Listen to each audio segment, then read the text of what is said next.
Ops news, OPS पर सोच विचार की जरूरत के कारण घोषणा पत्र में नहीं किया गया शामिल।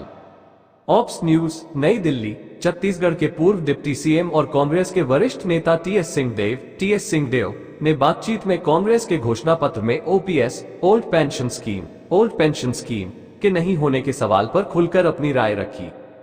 उन्होंने भाजपा के घोषणा पत्र भी जमकर निशाना साधा और उसे एक व्यक्ति पर केंद्रित बता दिया। उन्होंने ओल्ड पेंशन स्कीम ऑप्स को लेकर कहा कि हाँ, इसे छत्तीसगढ़ में भी अपनाया गया, लागू भी कर दिया था हमने। नई गवर्नमेंट पता नहीं क्या करेगी, उसको वापस लेगी या आगे बढ़ाएगी। हिमाचल में भी कांग्रेस की गवर्नमेंट ने इसे अपनाया है। इसमें थिंकिंग की आवश्यकता है कि कांग्रेस के मैनिफेस्टो में इसे शामिल नहीं किया गया है, लेकिन इससे इनकार नहीं किया गया है। ऑप्स न्यूज, उन्होंने कहा कि इसमें कई अर्थशास्त्री हैं। रघुराम राजन से भी इस दरमियान मेरी चर्चा हुई। अन्य बहुत सीनियर लोग हैं, उनसे भी चर्चा हुई। जो अर्थशास्त्री हैं, उनसे भी इस मामले में चर्चा हुई। पी चिदम्बरम साहब स्वयं जो इस समिति के अध्यक्ष थे, वो स्वयं बड़े अर्थशास्त्री माने जाते हैं। तो इसमें विचार यही आया कि जब इस पॉलिसी को लाया गया था तो यह विचार था कि यह सहन नहीं कर पाएगा। ऑप्स न्यूज, टीएस सिंहदेव ने आगे कहा, जो गवर्नमेंट का स्ट्रक्चर है, ओपीएस को उसका जो खर्चा है उसको सहन नहीं कर पाएगा और उस कारण से न्यू पेंशन स्कीम लागू की गई। लेकिन जो कर्मचारी थे, जो पहले स्वयं सहमत थे कि नहीं, हम सहमत हैं, हम नई पेंशन स्कीम में जाएंगे, अब उनको लग रहा है कि यह तो गड़बड़ हो गई पुरानी पेंशन स्कीम में। उदाहरण के लिए मृत्यु के बाद उनकी पत्नी को 5 साल तक पेंशन मिलता है। नई पेंशन स्कीम में ऐसा कोई प्रावधान नहीं है। ओल्ड पेंशन स्कीम में लगातार आपको पेंशन की राशि जीवन काल में मिलती है। इसमें एक राशि मिलती है और उसके बाद नहीं मिलती है। तो कई बातें हैं जो कर्मचारियों ने महसूस की कि हमने हाँ तो कह दिया उस समय, लेकिन हम बहुत नुकसान में हैं, हमको बहुत घाटा है। ऑप्स न्यूज, टीएस सिंहदेव ने कहा, इसके साथ ही अच्छा टैलेंट आए।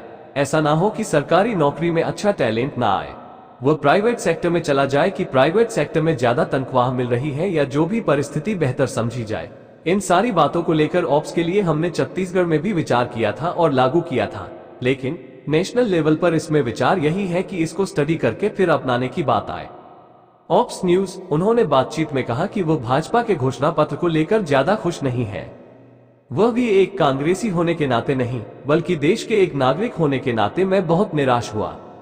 भारतीय जनता पार्टी ने जो अपना मैनिफेस्टो रिलीज किया है, उसमें नई बात कुछ भी नहीं दिखी। ये तो मोदी मैनिफेस्टो हो गया। मोदी की गारंटी बस यही नजर आ रहा है। मतलब मुझे तो लगा कि जो पार्टी अपने आप को कहती है कि हम दुनिया का सबसे बड़ा राजनीतिक दल है, उसका अस्तित्व मिट गया है। यानी मैं कांग्रेसी होने के नाते तो खुश हूं कि बीजेपी तो साहब एक व्यक्ति पर आ गई, यह व्यक्ति नहीं रहे तो बीजेपी खत्म। देश में सोचिए जो पार्टियां एक साथ आ रही है, उसके पीछे कारण क्या है? उन्होंने आगे कहा, सारी चीज देश में एक व्यक्ति के इर्द गिर्द में समेटी जा रही है। ये बहुत खतरनाक संकेत प्रजातंत्र के लिए होता है। कई बार ऐसी स्थितियों से परिस्थिति कहीं की कहीं चली जाती और जिस तरह से ईडी इत्यादि का दुरुपयोग हो रहा है, ये सारी चिंताएं उसी दिशा में हैं और उन्हीं कारणों से जो दल अलग अलग पहले थे, आमने सामने टकराव की स्थिति में दिखते थे, उन्होंने साथ आने का निर्णय किया।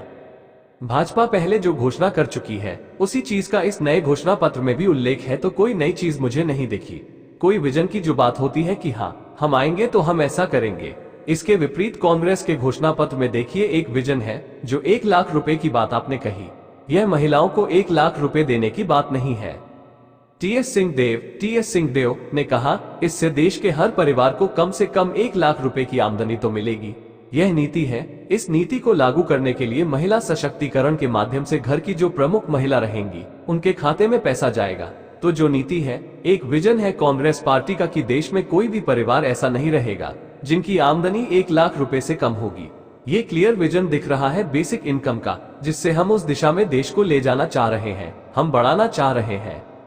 उन्होंने रेलवे में सुधार और बुलेट ट्रेन के 2026 तक परिचालन शुरू करने के भाजपा के दावे के सवाल पर बातचीत में कहा कि अभी तो हम लोग इस बात से जूझ रहे हैं कि महीनों से हमारी ट्रेनें रद्द हो रही हैं, बहुत लेट चल रही है। और अभी मैंने 3-4 दिन पहले न्यूज देखा था, अखबार में पढ़ा था कि कितनी 50 से 60 ट्रेनें अभी रद्द कर दी गई है।